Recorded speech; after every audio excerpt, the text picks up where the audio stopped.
আমার আহলিয়া, আপনি শুধু আমার দুনিয়ার অর্ধেক দিন নও, আপনি আমার সালাতের স্থিরতা এবং আমার চোখের শীতলতা। যখন আমরা একসঙ্গে চলি তখন আমার মনে হয় এটা শুধু একটা পথ চলা নয়, এটা জান্নাতের দিকে এগিয়ে যাওয়া। আমি আপনাকে শুধু এই ক্ষণস্থায়ী দুনিয়াতে আমার সঙ্গী হিসেবে চাই না। এই পৃথিবীর জীবন তো একদিন শেষ হয়ে যাবে।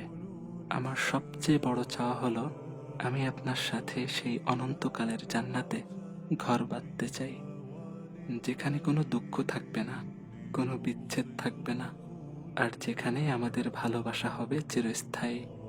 তাই আসুন আমরা দুজনে আল্লাহর পথে চলার মাধ্যমে একে অপরের হাত ধরে থাকি।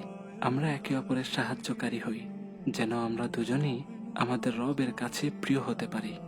আপনিই আমার দিনের ত্রুটিগুলো ধরিয়ে দেবেন, আর আমি আপনার। ইনশাআল্লাহ আল্লাহ তাআলা যেন আমাদের দুজনকে সেই আরশের ছায়াতলে স্থান দেন এবং আমাদের এই সম্পর্ককে জান্নাতের সুশীতল ছায়া পর্যন্ত দীর্ঘ করেন।